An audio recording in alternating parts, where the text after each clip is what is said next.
वन्देऽहं श्रीगुरुः श्रीयुतापदकमलं श्रीगुरुन् वैष्णवांश्च श्रीरूपं साग्रजातां सहगण रघुनाथान्वितं तं सजीवं साद्वैतं सावधूतं परिजनासहितं कृष्णचैतन्यदेवं श्रीराधा कृष्णपादान् सहगण ललिता श्रीविशाखान्वितांश्च नमा ओम विष्णुपादाय कृष्णपृष्ठाय भूतले श्रीमते भक्तिवेदांत स्वामी निति नामिने नमस्ते सारस्वते देवे गौरवाणी प्रचारिणे निर्विशेष शून्यवादी पाश्चात्य देश तारिणे नमो महावदन्याय कृष्णा प्रेम प्रदायते कृष्णाय कृष्ण चैतन्य नामिने गौरतस्वे नमः। हे कृष्णा करुणा सिंधु दीनबंधो जगतपते गोपेश गोपिका कांत राधा कांत नमोस्तुते तप्त कांचन गौरांगी राधे वृंदावनेश्वरी वृषभानुसुते देवी प्रणमामि हरे प्रिय वांछा कल्पतरुभ्यश्च कृपा सिंधु एव च पतितानां पावनेभ्यो वैष्णवेभ्यो नमो नमः। जय श्री कृष्ण चैतन्य प्रभु नित्यानंद श्री अद्वैत गदाधर शिवास आदि गौर भक्त वृंदा हरे कृष्णा कृष्णा कृष्णा हरे हरे हरे राम राम राम हरे हरे। मूकं करोति वाचालं पंगुं लंघयते गिरिं कृपातमहं वन्दे श्रीगुरो दीनतारिणम्।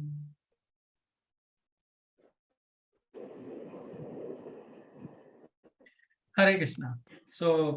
धन्यवाद आप सबका। हमारे साथ आज परमवीर सिंह जो हमारे भाई के समान हैं वो भी हमारे साथ ज्वाइन हुए हैं, तो आपका भी बहुत बहुत स्वागत। मैं आपको बता दूं कि जो हर बुधवार को हम लोग श्रीमद् भागवतम से चर्चा करते हैं, भगवान के जो ग्रंथ है श्रीमद् भागवतम वहां से चर्चा करते हैं। अभी जो हम स्टोरी पढ़ रहे हैं वो गजेंद्र जो हैं उनके मोक्ष की है।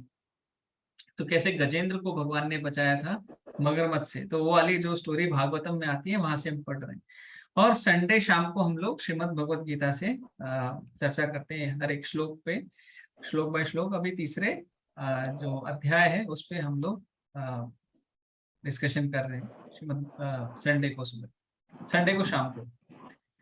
तो अभी जो श्रीमद् भागवतम है मैं फटाफट जो हम पढ़ रहे हैं वहां से हम लोग स्टार्ट करते हैं। और धीरे धीरे जैसे मैंने आज कहा हम थोड़ा सा जो ईर्ष्या है उसके ऊपर चर्चा करेंगे। ईर्ष्या मतलब जो हमें रहती है, जैसे इस स्टोरी में क्या ईर्ष्या है कि जो मगरमच्छ है वो हाथी के उस तालाब में आने से बहुत गुस्सा हो जाता है और उसको छोड़ता नहीं। तो कैसे हम लोग भी अब हमारे जीवन में हमारे अलग अलग चीजों में हम लोग देखते हैं कि कितनी ईर्ष्या है हमारे अंदर, तो उस ईर्ष्या से हम लोग कैसे बचें, और तो उसके बारे में हम लोग आज और चर्चा करेंगे। आखिर में हम देखेंगे कि जगन्नाथ जी की जो कुछ एक कहानियां हैं, जैसे जगन्नाथ रथ यात्रा आ रहे हैं तो भगवान की भी कुछ एक लीलाएं हैं, उनके ऊपर भी हम लोग श्रवण करेंगे।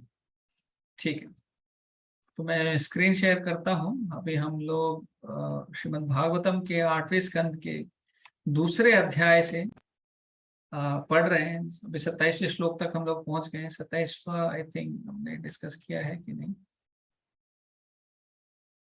ठीक है, यहाँ से ही शुरू कर देते हैं।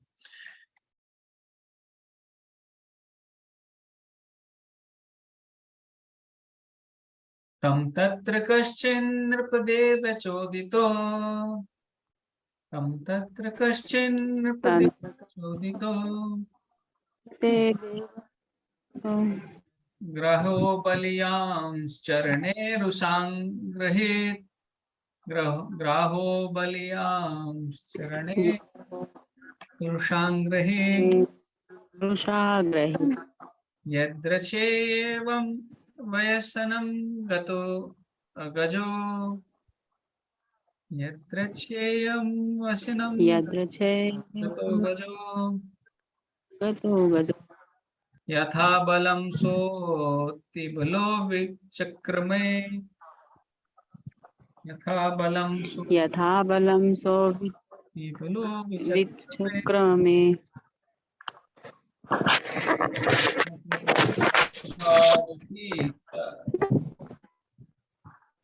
यहाँ पे ट्रांसलेशन हिंदी में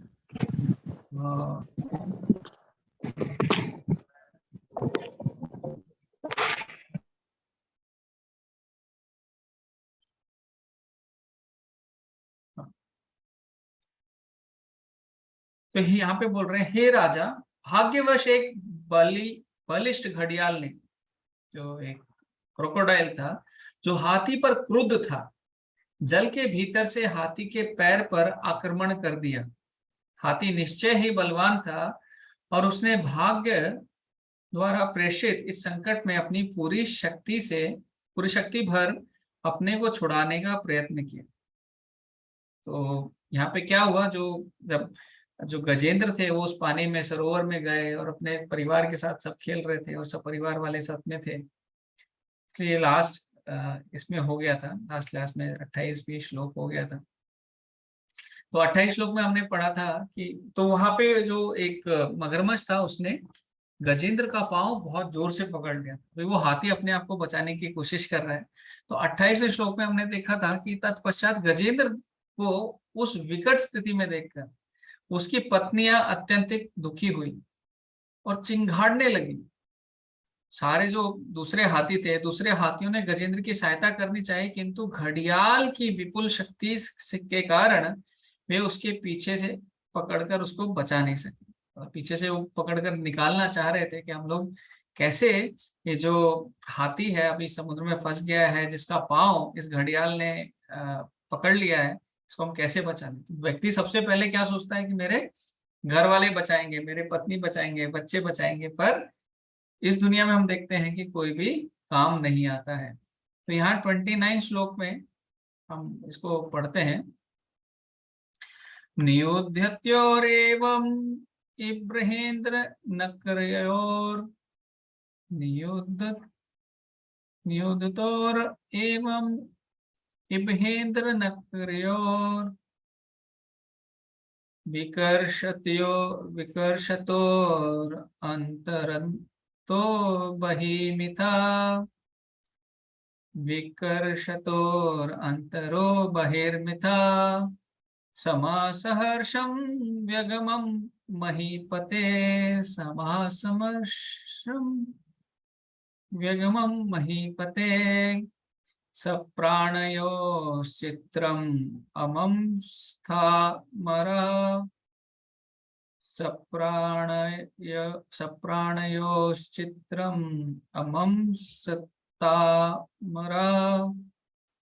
यहाँ पे बोल रहे हैं कि हे राजा, इस तरह हाथी तथा घड़ियाल जल के बाहर तथा जल के भीतर एक दूसरे को घसीटकर 1000 वर्षों तक लड़ते रहे। कितने कितने टाइम तक? 1000 साल तक।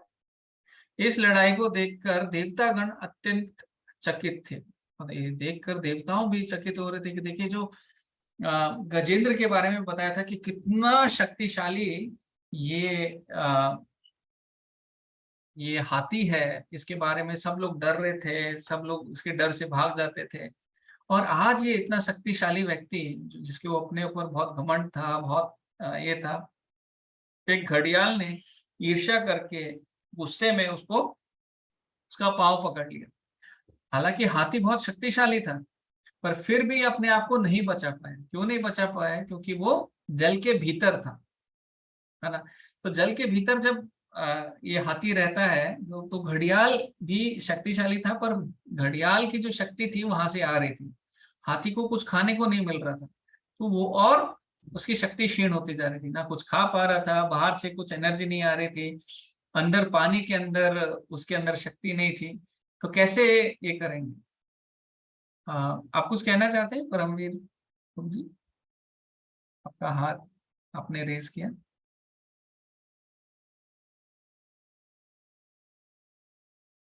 हरे कृष्ण। ठीक है, तो हम लोग कंटिन्यू करते हैं। तो 1000 साल तक ऐसा चलता रहा। तो अभी अगले श्लोक में भी आएंगे, पर उसके पहले जो आज हम एक डिस्कशन करना चाहते हैं कि कैसे एक ईर्ष्या के कारण हमारा ही सर्वनाश होता है ना। तो भगवान भी आते हैं और अंत में हम देखेंगे कि कैसे इस गजेंद्र को बचाने के लिए, जब गजेंद्र प्रार्थना करते हैं भगवान में, जब समझ जाते हैं कि मुझे कोई नहीं बचा सकता, तो भगवान से प्रार्थना करते हैं, और जब भगवान आते हैं तो वो सीधा इस घड़ियाल का गर्दन काट के गजेंद्र को बचा के लेके जाते हैं। तो अभी लेकिन अगर हम देखें, ये जो ईर्ष्या है हमारे अंदर, ये कहाँ से आती है, इसका क्या कारण है ना। तो जैसे अगर हम बात करें, ये जो श्रीमद् भागवतम है, ये किन व्यक्तियों के लिए है, जिनको बिल्कुल भी ईर्ष्या नहीं है। श्रीमद् भागवतम के शुरू में ही आ जाता है, निर्मत्सरा नाम सताम, जो भक्त हैं जिनके अंदर बिल्कुल ईर्ष्या नहीं है, जो भगवान के भक्त हैं, वो उनके लिए श्रीमद् भागवतम। वो भी व्यक्ति अगर पढ़ेगा और ईर्ष्या के साथ पढ़ेगा तो वो इन सब भगवान की लीलाओं को सबको नहीं समझ पाएगा, है ना। तो और बिना ईर्ष्या के कौन रहता है, बिना एनवी के इस दुनिया में कौन रहता है, भगवान के भक्ति रहते हैं। वो कैसे रहते हैं हम देखेंगे आज के सेशन में, कि भगवान के भक्त में ईर्ष्या क्यों नहीं होती है ना। जैसे अगर धर्म की बात करें, तो अभी जो रिसेंट एक इंसिडेंट हमने देखा कल, कि धर्म के नाम पे क्या किया गया, एक टेलर को मार दिया गया, है ना। क्यों? क्या भगवान के भक्त इतने ईर्ष्यालु हो सकते हैं कि किसी दूसरे जीव को मार दें? बोले नहीं, इतना ईर्ष्यालु तो नहीं होना चाहिए। भगवान जो ईर्ष्यालु नहीं है उसके साथ में ही रहते हैं। जैसे अर्जुन को बोल रहे हैं भगवत गीता में कि अर्जुन, मैं तुम्हें ये जो सुप्रीम सीक्रेट है, ये जो गुह्यतम ज्ञान है, ये क्यों बता रहा हूँ, क्योंकि तुम मेरे मित्र हो और ईर्ष्यालु नहीं हो, नॉन एनवियस हो, आपके अंदर ईर्ष्या नहीं है ना। तो और हम देखते हैं कि जो बहुत सारे अनर्थ हैं, बहुत सारे अलग अलग तरह के अनर्थ रहते हैं, जो 6 मेन अनर्थ हैं, उसमें भी जो सबसे बड़ा या मेन अनर्थ जो है वो कौन सा है, वो ईर्ष्या का ही है ना। ईर्ष्या के कारण ही हम इस दुनिया में सफर कर रहे हैं। इस दुनिया में जितने भी परेशानियां हमें आ रही हैं, जो हमारे खुद के जीवन से आप बोल लो, या फिर हम इस दुनिया में हैं ही क्यों, है ना। इतनी प्रॉब्लम है इस दुनिया में, इतना परेशानी है। हम सबको देखते हैं कि कोई बीमार है, कोई दुखी हो रहा है, किसी की चोरी कर रहा है ना। तो अलग अलग चीजें हैं इस दुनिया में, हम सफर क्यों कर रहे हैं, दुख क्यों पा रहे हैं, वो इसीलिए पा रहे हैं क्योंकि हम भगवान से ईर्ष्या करके आए थे कि हमें भी एंजॉय करना है। तो ईर्ष्या के कारण ही हम इस दुनिया में हैं। ईर्ष्या नहीं होती तो हम कहाँ होते, भगवान के धाम पे होते, है ना। तो अगर इस ईर्ष्या से अगर हम अपने आप को बचा लें, तो हम एक अच्छे भक्त तो बनेंगे ही, एक अच्छे ह्यूमन बीइंग बन जाएंगे, एक अच्छे इंसान बन जाएंगे, और वो बनकर हम क्या कर सकते हैं, वापस भगवत धाम जा सकते हैं, हम अच्छे से भक्ति कर सकते हैं और भगवत धाम जा सकते हैं, राइट। भागवतम में भी और शास्त्रों में भी बहुत जगह ऐसे ना ईर्ष्या के उदाहरण आते हैं, अलग अलग उदाहरण आते हैं। जैसे ध्रुव महाराज थे, उनको अपने पिता की गोदी में बैठना था, पर उनकी माता नीति सुनीति है, तो जो माता थी उन्होंने क्या बोला कि आपको अगर उत्तानापाद की गोदी में बैठना है तो मेरी कोख से जन्म लेना पड़ेगा, और वो गुस्सा होके फिर चले गए और तपस। तो वो ईर्ष्या ही थी जो नहीं। जैसे हम लोग क्या करते हैं, अपने बच्चे को बहुत अच्छे से ट्रीट करते हैं ना, अपने बच्चे और दूसरे बच्चे में हम लोग बोलेंगे ठीक है, अपने बच्चे को इसलिए हम अच्छे से ट्रीट कर रहे हैं क्योंकि अपने बच्चे से प्रेम है, दूसरे बच्चों से ईर्ष्या नहीं। लेकिन अगर आप देखोगे अपने बच्चे को कोई सब कुछ अच्छा दिए जा रहा है, मतलब अपने बच्चे को छोड़कर अगर आप कोई दूसरे व्यक्ति को, दूसरे के बच्चे को बहुत अच्छे से कोई खिलाता जा रहा है, या फिर उसको बहुत अच्छे से सब कर रहा है, तो फटाफट ईर्ष्या आ जाए, अरे हमारे बच्चे को क्यों, है ना। तो बहुत सरल है ये समझना भी। तो वैसे ही यहाँ पे उत्तानापात वाले उदाहरण में हम लोग देख सकते हैं, दुर्योधन तो ईर्ष्या के एकदम जो सबसे बड़े आप ये बोल सकते हो वो थे। 5 गांव भी देना नहीं चाहते थे पांडवों के, कि 5 गांव लेके पांडव अपना जीवन निर्वाह कर लें, पांडव लड़ना नहीं चाहते थे, भगवान के भक्त थे, बिल्कुल ईर्ष्या नहीं थी किसी के प्रति। पर दुर्योधन को देखकर वो क्या बोले, नहीं, दुर्योधन बोला मैं तो नहीं दे सकता, एक सुई की नोक की बराबर जमीन भी नहीं दे सकता, है ना। कंसा भगवान कृष्ण से कितना ईर्ष्यालु था, चाहता था कैसे ना कैसे करके मार दूं, अलग अलग राक्षसों को भेजता था, हर दिन एक नए राक्षस को तैयार करता था, बुलाता था और उसको भेजता था कि वो वृंदावन जाके भगवान श्री कृष्ण को कैसे मार दे, है ना। पृथु महाराज की कहानी सुनते हैं कि इंद्र कितने ईर्ष्यालु थे, उनको 100 अश्वमेध यज्ञ नहीं करने दे रहे थे, क्योंकि 100 कर लेंगे तो इंद्र के बराबर हो जाएंगे, बार बार आके घोड़ा चुरा के लेके जाते, है ना। कृष्णा से भी इंद्र एक बार ईर्ष्यालु हो गए थे, है ना। जो हम गोवर्धन की लीला सुनते हैं उसमें भगवान ने बोला कि ये जो भोग है ये इंद्र को ना लगा कि गोवर्धन को लगाओ, गोवर्धन हमें गाय, हमारी गाय को घास देता है, हमें इतने सारे अच्छे अनाज देता है, सब कुछ देता है, तो गोवर्धन हमारी सच में रक्षा करता है। वो तो बारिश बारिश तो हमारे कर्म के हिसाब से आ जाती है, भगवान ऐसे बहुत बोलते हैं। और सब जो ब्रजवासी थे वो क्या करते हैं, गोवर्धन की पूजा करने लग जाते हैं, और इंद्र को इतनी ईर्ष्या होती है कि अब वो सहन नहीं कर पाता, अब वो क्या चाहता है कि वो सारे ब्रजवासियों को नष्ट करना चाहता है। तो हम देखते हैं अलग अलग जो पास टाइम है, अलग अलग जो लीलाएं हैं, उसमें देखते हैं कैसे भगवान, जैसे शास्त्रों में भी ईर्ष्या का बहुत बड़ा उल्लेख किया गया है। चित्रकेतु की कहानी सुनते हैं, चित्रकेतु को बच्चा नहीं हो रहा था, तो उन्होंने एक शादी की और शादियां की, बहुत करोड़ शादियां कर ली, पर नहीं हो रहा था। फिर जो एक ऋषि आए, उनका नाम मैं भूल रहा हूँ, तो उनसे उन्होंने प्रार्थना करी, ऋषि जानते थे कि ये इसका कुछ नहीं हो सकता, पर फिर भी उन्होंने बोला ठीक है, ये उन्होंने प्रसाद दिया, फिर उन्होंने अपनी पहली वाइफ को खिलाया, उससे बच्चा हुआ। वो बच्चा होके जो चित्रकेतु था, उनका पूरा ध्यान वो बच्चे की तरफ गया, और जो पहली पत्नी थी उनकी तरफ गया। बाकी सारी रानियां अब ईर्ष्यालु हो गई कि राजा अभी हमारी तरफ ध्यान नहीं देते, चित्रकेतु अब नहीं करते। इसका कारण ये बच्चा है, पहले तो हमें अच्छे से देखभाल करते थे, अब हमारी तरफ देखते भी नहीं। वो क्या कर देते हैं, उस बच्चे को ही मार देते। तो ईर्ष्या से क्या क्या हो सकता है देखो, है ना, इस स्टोरी में भी देखेंगे। और हम सबके अंदर भी ईर्ष्या है, हमें अलग से जाके बाहर बताने की जरूरत नहीं है। तो ईर्ष्या है इसलिए हम इस दुनिया में हैं। ईर्ष्या नहीं होती, भक्ति कर रहे होते तो हम भगवत के धाम, भगवान के धाम में होते। ईर्ष्या, एनवी, एनवी बोलते हैं ना इंग्लिश में, ENVY। और एनवी क्या होता है, एन और वी। एनवी का मतलब नो वैकेंसी, कहाँ कोई वैकेंसी नहीं है आपके लिए, कहाँ पे नहीं है, स्पिरिचुअल वर्ल्ड जो भगवान का धाम है, ईर्ष्यालु व्यक्ति के लिए वहां पे कोई जगह नहीं है। आप देखेंगे कि जो श्रीमती राधा रानी है, तो राधा रानी खुद को क्या मानती है,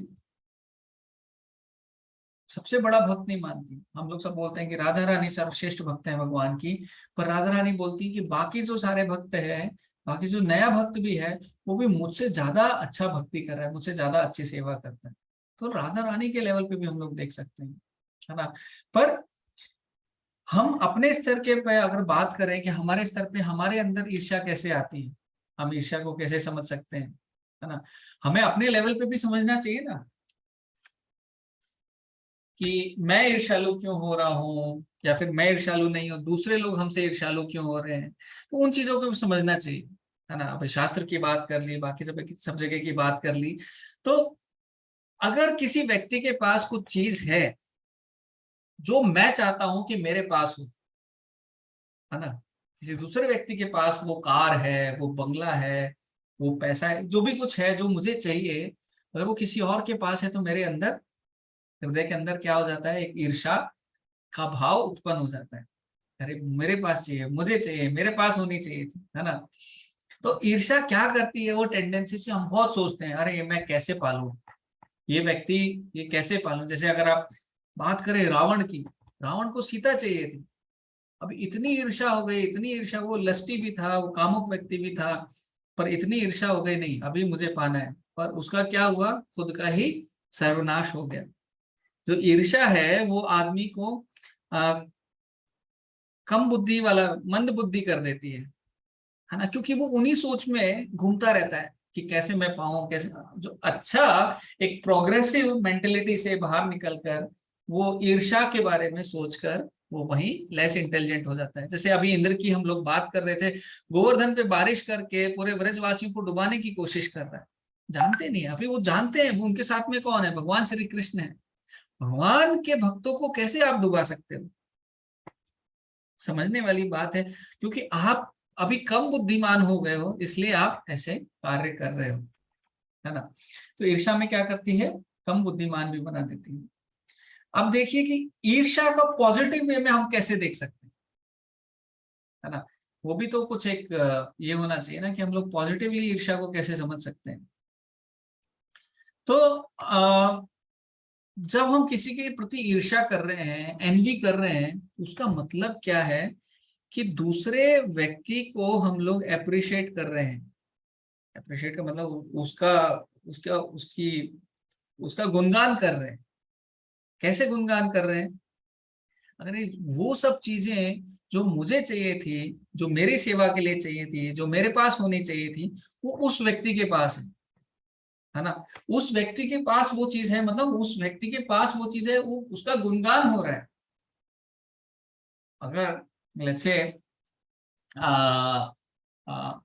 इनडायरेक्टली हम उसको उसका गुणगान कर रहे हैं, अगर वो कोई बहुत पैसे वाला व्यक्ति है तो हम लोग क्या बोलेंगे, अरे इतना पैसा मेरे पास होना चाहिए था। पर ईर्ष्या करते हुए मैं क्या बोल रहा हूँ कि उसके पास उतना पैसा है, मुझे बहुत सुंदर होना चाहिए था, वो व्यक्ति बहुत सुंदर है पर मुझे भी सुंदर होना है। तो उसका मतलब क्या है, मैं ईर्ष्या कर रहा हूँ। क्या ईर्ष्या कर रहा हूँ कि मुझे सुंदर होना चाहिए, और क्या गुणगान कर रहा हूँ कि वो व्यक्ति सुंदर है ना, यही गुणगान कर रहा हूँ ना। तो वैसे ही मुझे शक्ति चाहिए, सब लोग मुझे सुने, सब लोग उस व्यक्ति को क्यों सुनते हैं, वो उसके पास क्यों इतनी शक्ति है, उसके पास क्यों इतनी ग्रेटनेस है। तो हम लोग क्या कर रहे हैं जब ईर्ष्या कर रहे हैं, हम दूसरे व्यक्ति का गुणगान कर रहे हैं कि उसके पास इतनी सारी चीजें हैं। तो आ, फिर हमें समझना चाहिए कि उस व्यक्ति के अगर पास अगर इतनी सारी चीजें हैं तो वो किसने दी है। अगर इस दुनिया में एक पत्ता भी भगवान की मर्जी से नहीं हिलता, अगर एक पत्ता भी भगवान की मर्जी से नहीं हिलता, तो उसके पास अगर वो सुंदर शरीर है, या फिर उसके पास अगर पैसे हैं, उसके पास अगर कोई शक्ति है, कोई पोस्ट है, कोई कुछ है, तो किसने दिया है, वो भी भगवान ने ही दिया है। ऐसा नहीं सोच सकते कि वो मेरी आ, वो अपने आप आ गया है, राइट। तो हमें समझना चाहिए कि अगर हम किसी व्यक्ति के धन के प्रति ईर्ष्या कर रहे हैं, किसी की कार के प्रति या किसी और चीज के प्रति ईर्ष्या कर रहे हैं, तो हम असली में ईर्ष्या किससे कर रहे हैं, हम भगवान की जो बुद्धि है उस पे ईर्ष्या कर रहे हैं। तो भगवान ने वो प्रदान किया है, भगवान ने अपनी बुद्धि से दिया है, भगवान की इच्छा पे हम लोग ईर्ष्या कर रहे हैं। भगवान आप ऐसा कैसे कर सकते हो, उसको क्यों दे दिया, है ना। भगवान की जो जो डिजायर है, तो इनडायरेक्टली हम किससे ईर्ष्या कर रहे हैं, अगर जब हम ऐसी ऐसी बातें कर रहे हैं तो हम उससे ईर्ष्या कर रहे हैं। हम डायरेक्टली भगवान से ईर्ष्या कर रहे हैं, क्योंकि ये सारी चीजें किसने दी हैं, उस व्यक्ति को भगवान ने दी हैं, और हमें किसने नहीं दी है, भगवान ने दी है। हम भगवान पे शक कर रहे हैं कि भगवान आपने उसको दे दिया, मुझे नहीं दे दिया। तो इनडायरेक्टली हम भगवान से ईर्ष्या कर रहे हैं, किसी और से ईर्ष्या नहीं कर रहे हैं, है ना।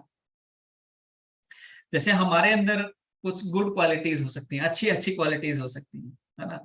और किसी दूसरे व्यक्ति के अंदर दूसरी अच्छी क्वालिटीज हो सकती हैं, या फिर मेरे पास एक कुछ चीज हो सकती है, दूसरे व्यक्ति के पास कोई दूसरी चीज हो सकती है। तो हमें समझना चाहिए कि भगवान ने ये क्वालिटीज मुझे प्रदान की, उस व्यक्ति को ये दूसरी क्वालिटीज दी है ना। कोई अच्छा बोल सकता है, कोई अच्छा घूम सकता है, कोई साइंस के ऊपर बोल सकता है, कोई फाइनेंस के ऊपर बोल सकता है, या फिर उसे बोलने के लिए बहुत सारी अलग अलग क्वालिटीज होती हैं।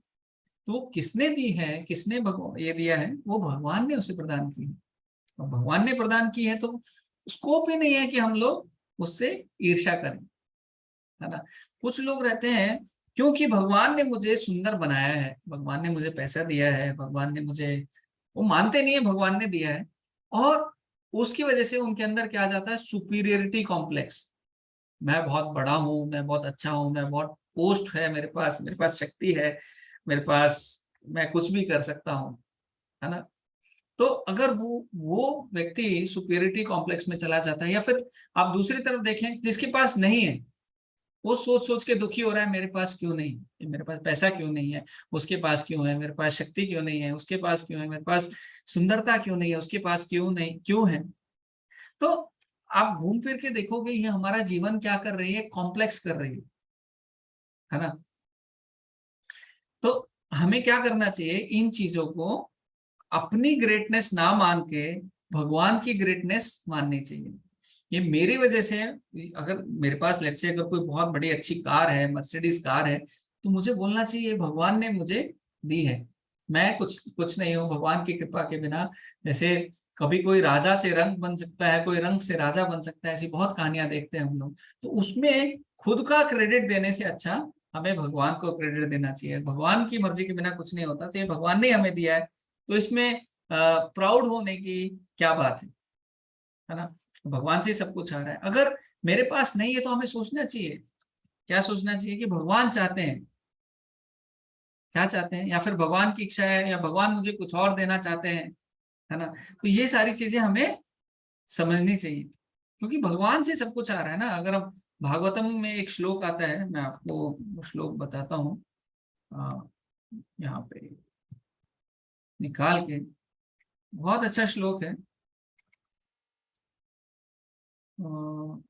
5:18-12 श्रीमद् भागवतम के 5वें स्कंद से 18वां श्लोक और 18वां अध्याय का 12वां श्लोक।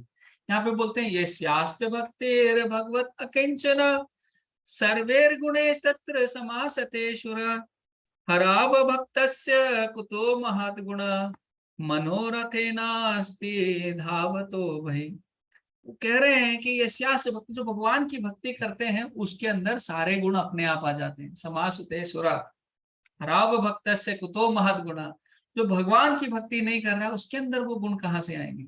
मनोरथेन सती धावतो भई, वो क्या कर रहे हैं, जो वो क्या है, जैसे इसका ट्रांसलेशन मैं थोड़ा फटाफट आपको पढ़ के बताता हूँ, कि जितने भी ऑल द डेमिगॉड्स, जो देवता लोग हैं, या फिर जिसके अंदर बहुत अच्छी क्वालिटीज हैं, such as religion, knowledge, renunciation, त्याग है किसी के अंदर, किसी के अंदर ज्ञान है, किसी के अंदर सद्बुद्धि है, तो ये कैसे आती हैं किसी के अंदर, ये तभी आती हैं जब कोई भगवान की भक्ति करता है। Develop unalloyed devotion to the supreme personality of Godhead Vasudev, है ना।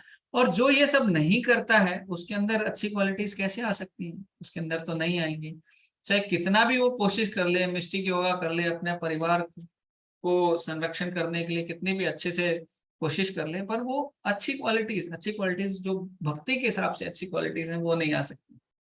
क्यों नहीं आ सकती, क्योंकि अपना वो क्या करते हैं, मनोरथेन, अपने मन से, मेंटल स्पेकुलेशन से वो सोचते हैं, है ना। और भगवान की जो बहिरंगा शक्ति है, माया शक्ति है, उसके उसकी सेवा में लगे हुए हैं। तो ऐसे व्यक्ति में कहाँ से आएगी, तो भगवान की भक्ति कर रहे हैं उनके अंदर ही ये अच्छी क्वालिटी हम लोग देख सकते हैं, आती हैं, जैसे ये श्लोक हमें बता रहा है।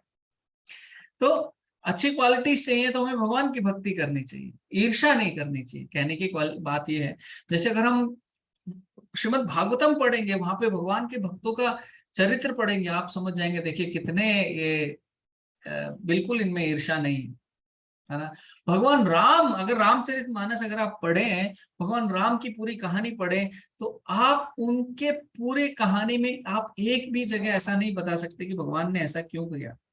ऐसा नहीं करना चाहिए, भगवान ईर्ष्यालु हो गए है ना। उनको बोला कल से 14 वर्ष के लिए वनवास जाओ, बोल ठीक है, ओके, हैप्पी। मतलब ये नहीं बोला मैं क्यों जाऊं, कब तक, मैं क्यों ना जाऊं, उसको भेज दो है ना। तो ऐसा कोई उनके मन में संकोच नहीं आया। तो जब हम भागवतम पढ़ते हैं, ये पढ़ते हैं, तो हमारे अंदर अच्छी क्वालिटीज आ जाती हैं। भगवान राम का चरित्र पढ़ेंगे तो हमारे अंदर डेफिनेटली अच्छी क्वालिटीज आ जाएंगी। अभी शास्त्रों में हमें बताया जाता है कि 3 लेवल पे हम ईर्ष्यालु का उल्टा क्या होता है, नॉन एनवियस जो बन सकते हैं। किसी को पता है ईर्ष्यालु का उल्टा क्या होता है, नॉन एनवियस का हिंदी? ठीक है, नहीं पता तो आप समझ गए, राइट।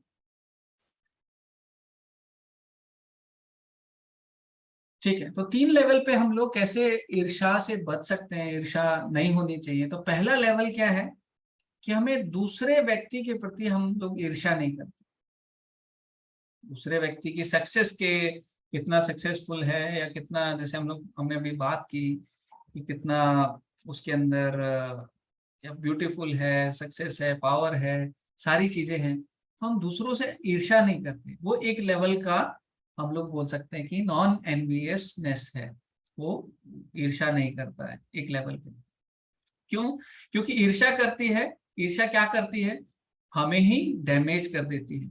ईर्ष्या का मतलब क्या है, दूसरे के प्रति ईर्ष्या कर रहे हो तो उसका मतलब क्या है, आप अपने प्रति ईर्ष्या कर रहे हो। क्योंकि आप बहुत आगे बढ़ सकते हो, आप बहुत अच्छा कार्य कर सकते हो, पर वो ईर्ष्या के कारण आप रुक जाते हो, बन जाते हो, मन बुद्धि हो जाते हो। हमने बहुत सारी ऐसी चीजें देखी। आप बहुत सोच में लगते हो, कैसे पालूं, क्या करूं, तो वो भी अच्छा नहीं है। उसका नेगेटिव रिएक्शन आता है जब हम दूसरे के प्रति ईर्ष्या करते हैं। तो सबसे पहले लेवल पे हम दूसरों के प्रति अगर ईर्ष्या ना करें तो वो एक अच्छा लेवल है। दूसरा लेवल जो शास्त्रों में बताया गया कि हम दूसरों के, एक तो ईर्ष्या नहीं कर रहे हैं, पर दूसरों के वेल विशर बन जाएं, सुहृद बन जाएं, उनके उनके बारे में हमेशा अच्छा सोचें, वो कैसे सक्सेसफुल हो, उन्हें हम कैसे आगे बढ़ाएं, उन्हें हम क्या करें कि उनका जीवन भी अच्छा हो जाए, है ना। ईर्ष्या नहीं कर रहे हैं और दूसरे लेवल पे क्या कर रहे हैं, उनके लिए अच्छा सोच रहे हैं, उनके लिए अच्छा करने की कोशिश कर रहे हैं, है ना। तो वो एक दूसरा लेवल हो गया। और तीसरा लेवल जो शास्त्रों में बताया जाता है वो क्या है, सबसे इंपॉर्टेंट है, बहुत जरूरी है आजकल के टाइम में। क्या है? To establish competition less society with God in centre. एक ऐसी सोसाइटी, एक ऐसा समाज में, समाज क्रिएट करना जहाँ पे कंपटीशन ना हो। एक तो कंपटीशन से ईर्ष्या होती है, मेरे पास कम है, उसके पास ज्यादा है ना, उसके पास ज्यादा है, मेरे पास कम है, तो ये ईर्ष्या का कारण है। तो एक सोसाइटी बनाना जिसमें ये कंपटीशन ना हो, जिसमें ये स्पर्धा ना हो, है ना, और उसमें भगवान सेंटर में हो, तब क्या होता है, तब ये सबसे अच्छी, नॉन एनवियस सबसे अच्छी पोजीशन है। इसमें क्या होगा, हम किस डायरेक्शन में जाने के लिए बात कर रहे हैं कि हर एक व्यक्ति, हर एक दूसरे व्यक्ति का शुभचिंतक है। तो सबसे हाईएस्ट लेवल का एनवियस, नॉन एनवियसनेस यहाँ पे हमें दिखता है, राइट। अगर सब लोग मान लो अगर ये सब करने लगे तो कितना अच्छा हो जाएगा। प्रभुपाद ने एक्चुअली यही किया। तो इस्कॉन संस्था है, उसकी स्थापना करके सब लोगों को बताया कि हम भगवान से कैसे प्रेम कर सकते हैं, और भगवान से प्रेम करके अच्छी क्वालिटी डेवलप करके हम सबसे, हर एक व्यक्ति से प्रेम कैसे कर सकते हैं। भगवान श्री कृष्ण भगवत गीता में बोलते हैं, पंडिता समदर्शिना। कौन है वो पंडित? पंडित किसे कहेंगे? जो सबको बराबर इससे देखता है ना। सुनी चैव स्वपाके च पंडिता समदर्शिना। विद्या विनय संपन्ने ब्राह्मणे गविहस्तिनी। विद्या विनय किसको बोलेंगे? जिसमें विद्या विनय संपन्न रूप से है। ब्राह्मणे गवि हस्तिनी, ब्राह्मण, हाथी, चंडाल, कुत्ता, इन सबको बराबर नजर से देखता है। सोचो कितना नॉन एनवियस, बिना ईर्ष्यालु व्यक्ति रहेगा वो। तो वो कौन हो सकता है? वो भगवान का भक्ति हो सकता है। और ऐसी सोसाइटी बनाना जिसमें सब भगवान के भक्त हैं और सब एक दूसरे का अच्छा चाह रहे हैं, तो सबसे हाईएस्ट लेवल का क्या है, नॉन एनवियसनेस है। हमें समझना चाहिए, देखिए मैं भगवान का बच्चा हूं, दूसरा व्यक्ति भी भगवान का बच्चा है, तो एक पिता कैसे खुश हो सकता है जब हम दूसरे आ, उसी के दूसरे बच्चे को दुखी करते हैं या उससे ईर्ष्या करते हैं। कभी भगवान कभी खुश नहीं होंगे। सिंपल लेवल पे जैसे एक पिता खुश नहीं होगा कि एक बच्चा दूसरे बच्चे से ईर्ष्या कर रहा है ना। अगर भगवान को प्रसन्न करना है, कृष्णा को प्रसन्न करना है, तो हमें ईर्ष्या छोड़नी होगी, है ना। विल भी, और ईर्ष्या, उसके बहुत सारे फायदे हैं। भगवान खुश होंगे, हम लोग शांति में जीवन जिएंगे, कोई टेंशन नहीं, किसी से ईर्ष्या क्यों करना है, और बाकी के दूसरे लोग खुश होंगे, सब लोग खुश होंगे, तो हमें ऐसा करना चाहिए, है ना। और जब कृष्णा ने हमें कुछ नहीं दिया है तो क्यों नहीं दिया है? वो हमारे अंदर कोई कमी है, या फिर हम वो डिजर्व नहीं करते, या फिर हमें भगवान भगवान का हमारे लिए कुछ और प्लान है, हमें समझना चाहिए। इसका मतलब ये नहीं है कि मैं अपना एंडेवर नहीं करूं, मैं अपनी तरफ से प्रयास किसी चीज के लिए ना करूं। ठीक है, भगवान जो करेंगे वो अच्छा होगा, मैं सब कुछ छोड़ देता हूँ। नहीं, प्रयास आपको करना है, पर किसी से ईर्ष्या करते हुए प्रयास आपको नहीं करना है ना। जैसे भगवान बोलते हैं भगवत गीता के 5.29 में, भोक्ताराम यज्ञ तपसाम सर्वलोक महेश्वरम सुहृदम सर्वभूतानाम ज्ञात्वा माम शांतिम रक्षति। अगर आपको शांति चाहिए, शांतिम रक्षति, तो क्या करना पड़ेगा? आपको जानना पड़ेगा भोक्ताराम यज्ञ तपसाम, सर्वलोक में, सब लोगों का महेश्वर मैं हूँ। सब जो भोक्ताराम यज्ञ, सो यज्ञ है सबका, जो भोक्ता कौन है? मैं हूँ। क्योंकि तपसाम सर्वलोक महेश्वरम सुहृदम सर्वभूतानाम, सारे जो जो जीव हैं उनका सुहृद हूँ, उनका बेस्ट फ्रेंड हूँ, उनके लिए मैं अच्छा चाहता हूँ। सुहृदम सर्वभूतानाम, अगर ये आपने जान लिया तो आपको शांति मिल जाएगी, क्योंकि भगवान सेंटर में आ गए ना वहां पे, है ना। और हमें समझना चाहिए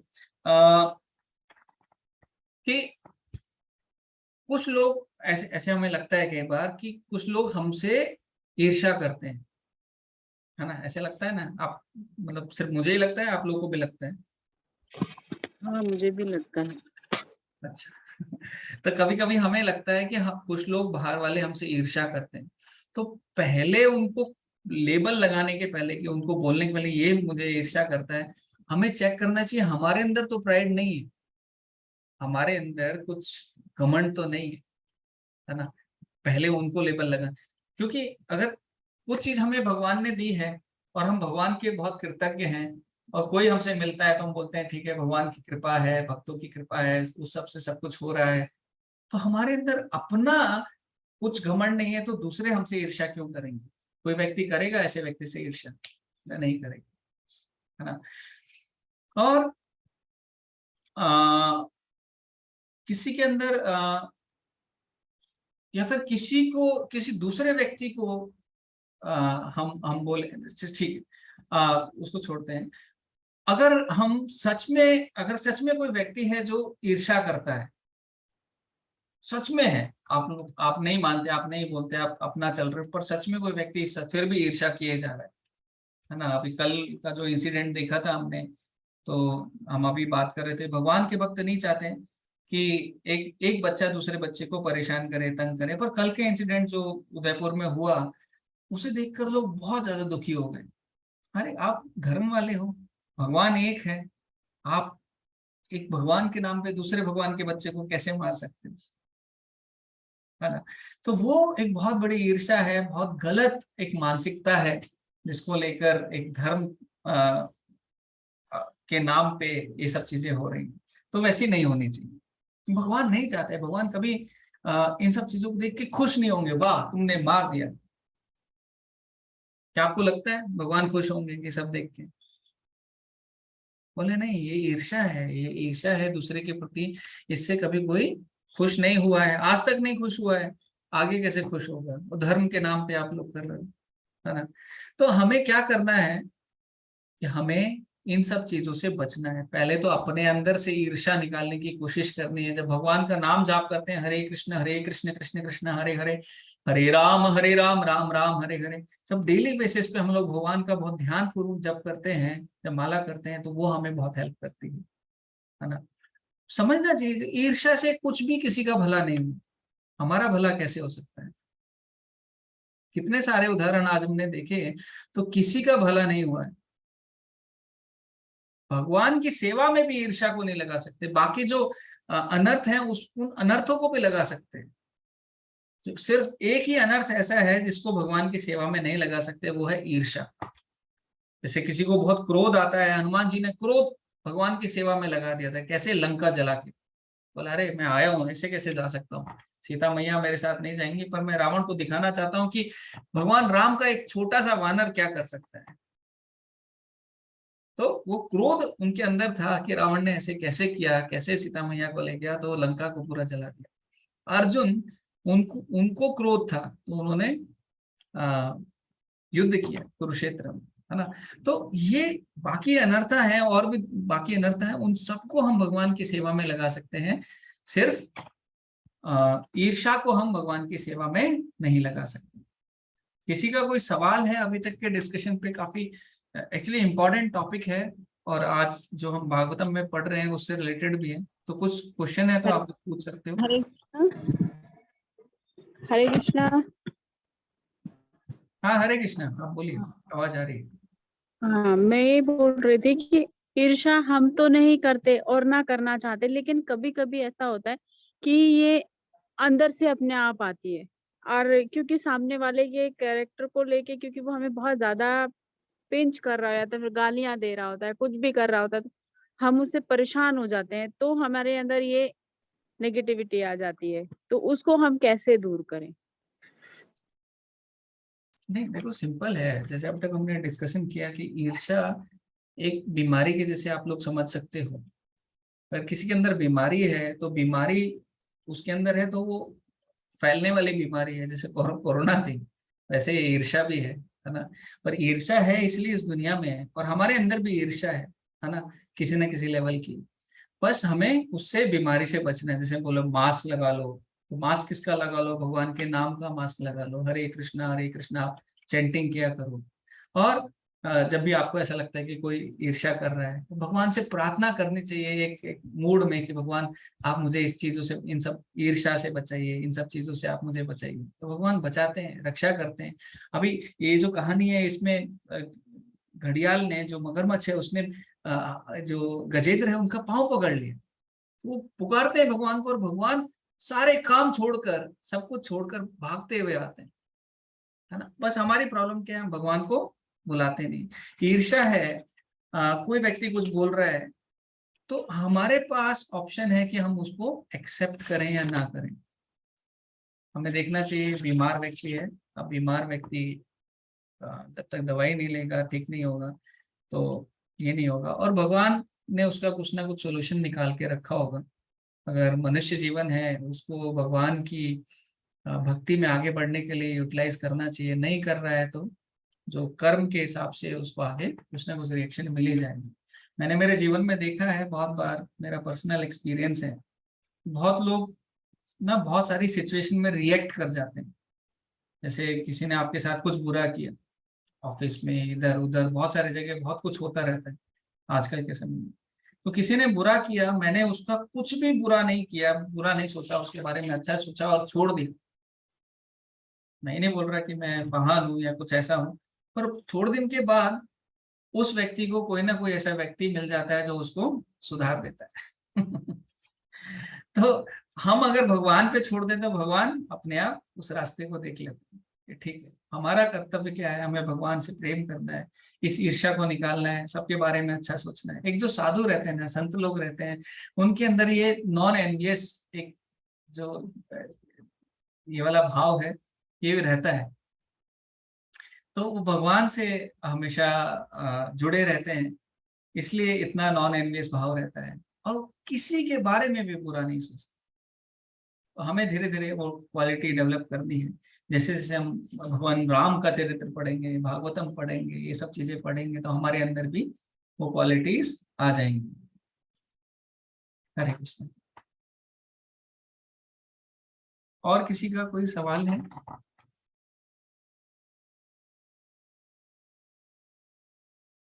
आप लोग आवाज आ रही है ना एक ही? बाकी लोगों को भी कि आजकल ये जूम पे आप सब लोग का बस एक नाम लिखा हुआ मुझे दिखता है, किसी का फोटो नहीं दिखता है, कुछ नहीं दिखता, तो समझ में नहीं आता। और बहुत बार लोग सारे काम करते हुए भी क्लास सुन लेते हैं। तो वो भी एक अच्छा गुण है, क्वालिटीज है। देखो इसमें कलयुग में सब कुछ करते हुए भी कुछ अगर भगवान का नाम सुन ले तो अच्छी बात है, ना सुनने से तो अच्छी अच्छी बात है। ठीक है, तो हम दूसरा एक फटाफट डिस्कशन करना चाहते थे भगवान जगन्नाथ की रथ यात्रा के उपलक्ष्य में। तो आप मुझे सिर्फ एक सेकंड दीजिए, क्योंकि मेरी वाइफ देविका वो बोलना चाहती थी, मैं उसको रिक्वेस्ट करता हूँ एक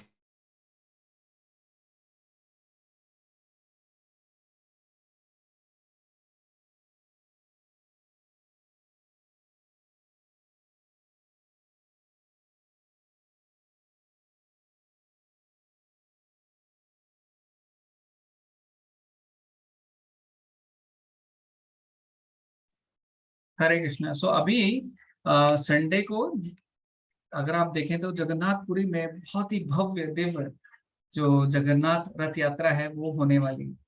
तो रथ यात्रा में बिना किसी इनविटेशन के जो ब्रिटिश थे वो भी बहुत ज्यादा ना संकोच में रहते थे। डाउट रहता था उनको, अरे इतने लाखों लाखों लोग बिना किसी इनविटेशन के उस दिन कैसे पहुंच जाते हैं।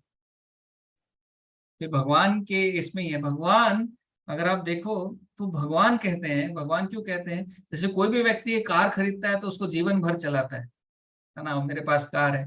भगवान के लिए हर बार एक नई कार बनती है, हर बार नया रथ बनता है, और उसको कितनी देर चलाते हैं, 1 किलोमीटर का रास्ता में भगवान चलाते हैं, और बाकी अगले साल नई कार आएगी। भगवान बाहर निकलते तो कितने लोग आते हैं बिना इनविटेशन के, 10 लाख लोग पुरी में भर जाते हैं। और बहुत सारे भगवान के ना, अगर आपको चमत्कार जीवन में देखना है या फिर कुछ ऐसी चीजें देखना है, तो रथ यात्रा के समय में आप जगन्नाथपुरी में आप जाके एक बार देख। तो मैं देविका को बोलूंगा कि वो थोड़ा 1-2 कहानी फटाफट आप लोग को बताएं और फिर हम लोग स्टॉप करेंगे। हरे कृष्ण। हाँ, ऑल टैप करते हैं, चलेगा, मैं भी बैठ जाता हूँ। हरे कृष्णा। हरे कृष्णा। कौन है जी? ठीक है, हरे कृष्णा। तो जसवीर प्रभु ने आपको बता ही दिया है कि जगन्नाथ जी का भक्तों के साथ जो आदान प्रदान है वो कुछ स्पेशल ही है। तो कहते हैं जैसे जो पेरेंट्स होते हैं कभी कभी बहुत अच्छे मूड में होते हैं, जो अच्छे मूड में होते हैं तो वो बच्चों के साथ ज्यादा खेलते हैं। चलो अच्छे मूड में तो बच्चों के साथ उनका रेसिप्रोकेशन बहुत ही डिफरेंट होता है। बच्चे भी बड़े हैरान रहते हैं कि अरे आज क्या हो गया हमारे मम्मी पापा को। तो कहते हैं जगन्नाथ जी उसी स्पेशल मूड में है, हमेशा कुछ स्पेशल रेसिप्रोकेशन आदान प्रदान भक्तों के साथ करने के लिए रेडी है रहते हैं। तो अगर आप कभी रथ यात्रा के लिए गए हो जगन्नाथपुरी तो एक पहली सेरेमनी होती है जिसको बोलते हैं पहांडी। उसमें क्या होता है कि रथ रथ में जब जगन्नाथ बलदेव सुभद्रा के विग्रहों को मंदिर से बाहर निकालते हैं और रथ पे बैठाते हैं। ये video screen share, screen share एक मिनट। तो यहाँ पे एक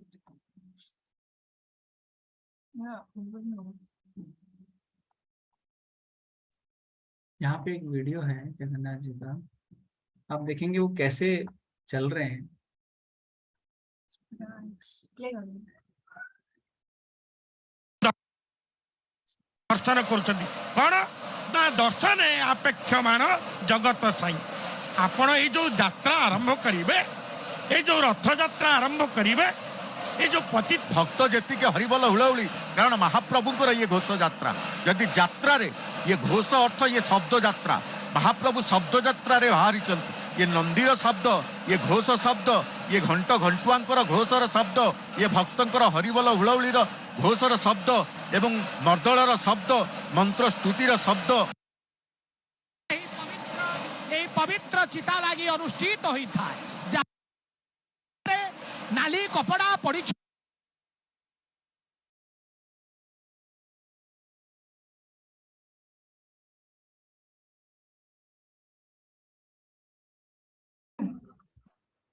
छोटा सा ही था, आप खुद देख सकते हैं पहाड़ी का लाइव आएगा। तो हम लोग जब गए थे तो हमने देखा कि जगन्नाथ जी कैसे ऐसे हिल रहे हैं, बलदेव जी कैसे हिल रहे हैं। एक मिनट,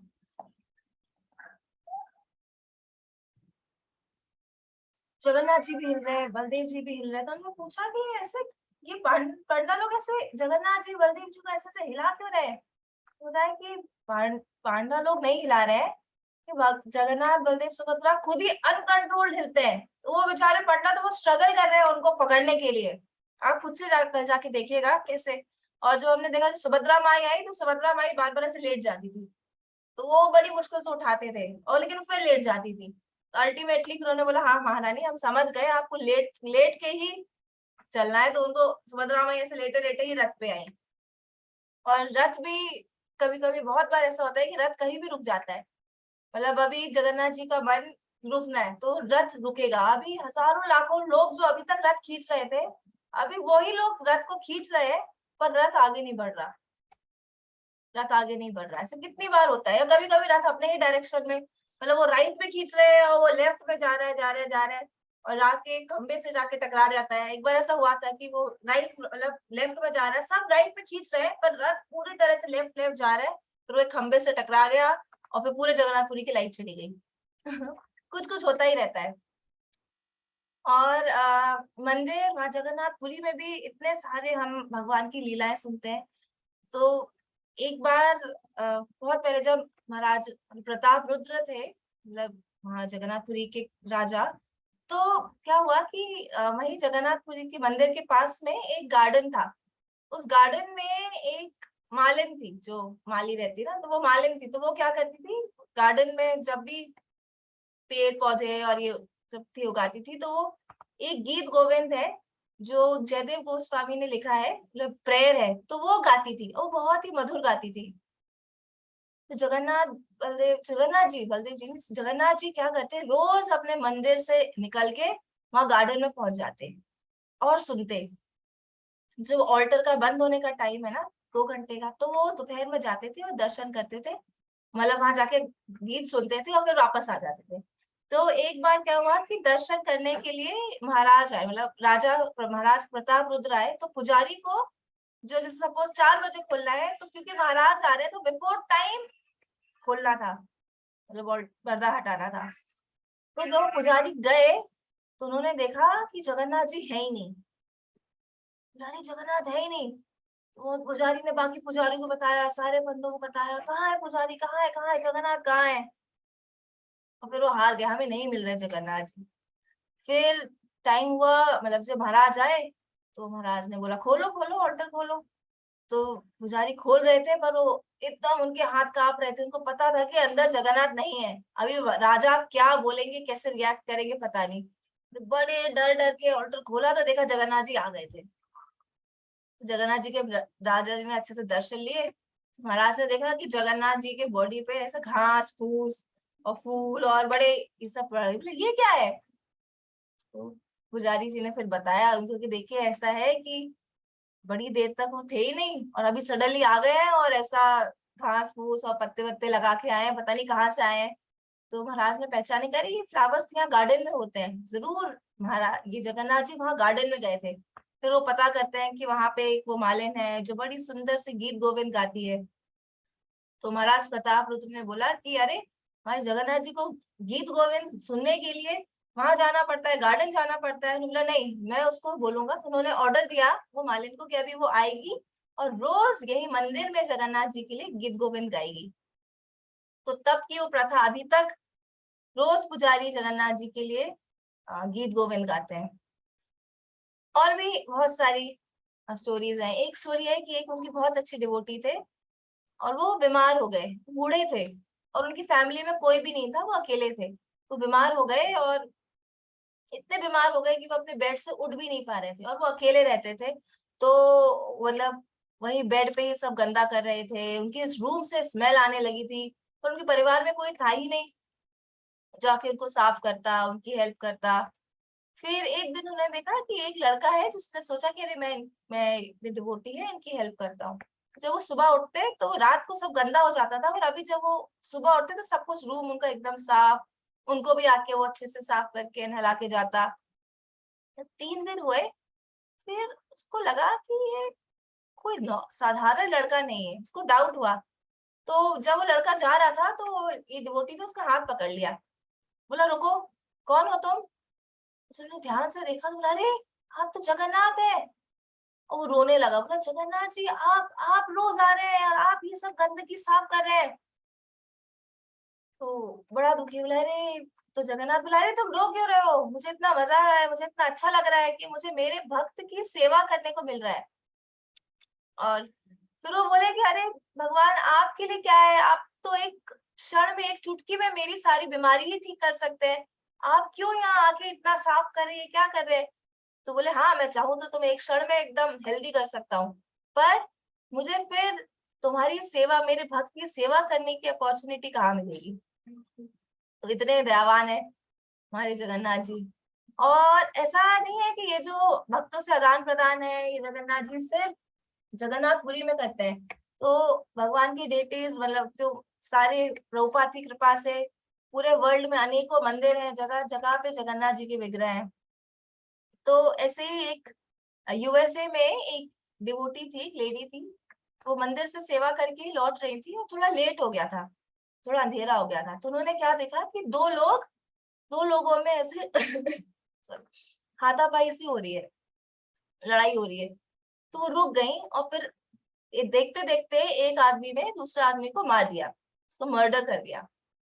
ये देख के बहुत घबरा गई, और जो मर्डरर था उसने भी इनको देख लिया कि इसने मेरे को देख लिया है। तो वो ना घूम के तेज तेज तेज तेज चलने लगी, भागने लगी, और ये जो मर्डरर था ये भी इनके पीछे पीछे चलने लगा। थोड़ा सॉरी, चलते चलते थोड़ा उन्हें पीछे भी नहीं देखा, थोड़ी देर उन्हें पीछे देखा तो वो नहीं था, जो उसके पीछे जा रहा था वो नहीं था। तो भागते भागते कैसे तो अपने घर पहुंची।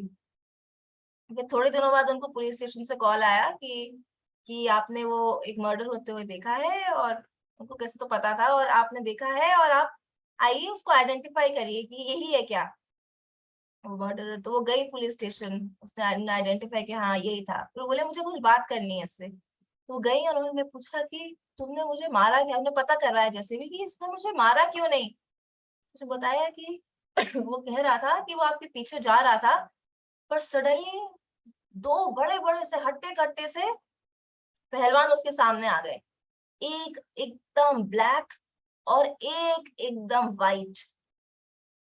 बोला और सामने आ गए, और वो तुम्हें उससे इतना डर लगा कि वो वापस भाग गया, आपको पीछे आ ही नहीं पाया। और फिर वो माताजी समझ गए कि स्वयं कृष्ण बलराम आए थे उनकी रक्षा करने के लिए।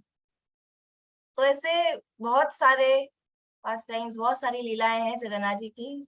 तो लेट हो रहा है, तो कभी कभी हम सोचते हैं कि क्यों ऐसे पास टाइम सिर्फ डिवोटीज के साथ ही होते हैं क्या, सबके साथ नहीं होते? भगवान सबके साथ इस प्रकार से रेसिप्रोकेट नहीं करते क्या?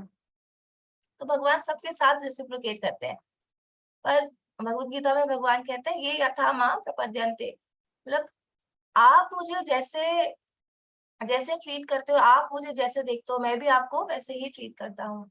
अगर आपको लगता है कि मैं एक पत्थर हूँ, मैं एक पत्थर की मूर्ति हूँ, अगर मैं तुम्हारे लिए एक पत्थर हूँ तो तुम भी मेरे लिए एक पत्थर ही हो। तो मैं भी तुम्हें ऐसे ही ट्रीट करूंगा जैसे तुम एक पत्थर हो। तो आ ठीक है, बड़ा स्पेशल दिन है, कल रथ यात्रा है। परसों। बोला हाँ परसों, सॉरी सब लोकल जगह पे जगह होती है इस्कॉन की रथ यात्रा। हाँ, तो ये कहाँ यहाँ होती है क्या रथ यात्रा? सिर्फ अगर आपके लोकल जगहों में रथ यात्रा होती है तो आप अटेंड कर सकते हैं, नहीं तो लाइव आती है वो देख सकते हैं।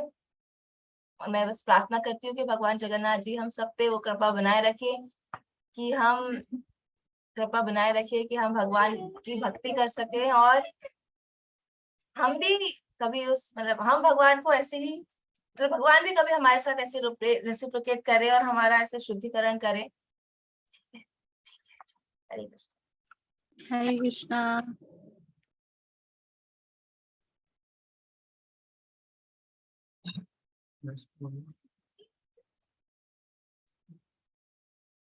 हरे कृष्णा। सो काफी लेट हो गया आज। सो होप आप लोग को आज का सेशन अच्छा लगा होगा। हम लोग यहाँ पे स्टॉप करते हैं। कुछ सवाल है आपके तो हम कुछ ले सकते बहुत अच्छा लगा। नहीं तो